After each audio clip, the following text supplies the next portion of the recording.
மத்திய அரசு இன்று அறிமுகம் செய்யும் தங்கம் சார்ந்த முதலீடு திட்டங்களால் தங்கத்தின் விலை குறைய வாய்ப்பிருப்பதாக நகை விற்பனையாளர்கள் மற்றும் பங்கு வர்த்தக நிபுணர்கள் கருத்து தெரிவித்துள்ளனர். மத்திய அரசின் திட்டங்கள் மூலம் தங்கம் இனி வருவாய் தரும் பொருளாக மாறும் என்றும் அவர்கள் குறிப்பிட்டுள்ளனர்.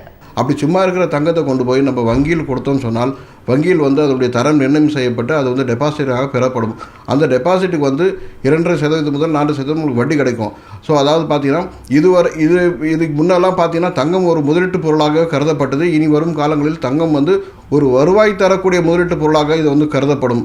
அதன் மூலமாக உள்நாட்டு சந்தையில் தங்கம் விலை குறைவதற்கான வாய்ப்புகள் உள்ளது. பயன்பாடு இல்லாமல் நம் கைவசம் இருக்கக்கூடிய தங்க கட்டிகள், காசுகள், ஜுவல்லரி இதை மானிட்டைஸ் பண்ணுறது அரசுக்கு ஒரு காரணமாக இருந்தாலும் ஒரு முதலீட்டாளர் அப்படிங்கிற பார்வையில் என்னுடைய பார்வையில் இருந்து பார்க்கும் பொழுது நாம் வீட்டில் எந்த விதமான ஆதாயம் இல்லாமல் பூட்டி வைத்திருக்கக்கூடிய ஒரு தங்கத்திற்கு முதன்முறையாக ஒரு வட்டி கிடைப்பதற்கான ஒரு வருவாய் கிடைப்பதற்கான ஒரு வாய்ப்பாக இந்த திட்டம் அமைந்திருக்கிறது.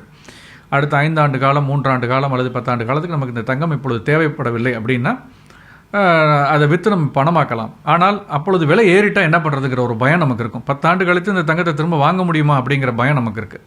அந்த பயம் இல்லாமல் இந்த திட்டத்தில் நம்ம கொடுத்து வைப்பதன் மூலமாக 10 ஆண்டு கழித்து 15 ஆண்டு கழித்து என்ன விலை தங்கம் இருந்தாலும் நாம் கொடுத்த தங்கத்திற்கு இணையாக நமக்கு தங்கமோ பணமோ திருப்பி தரோம்.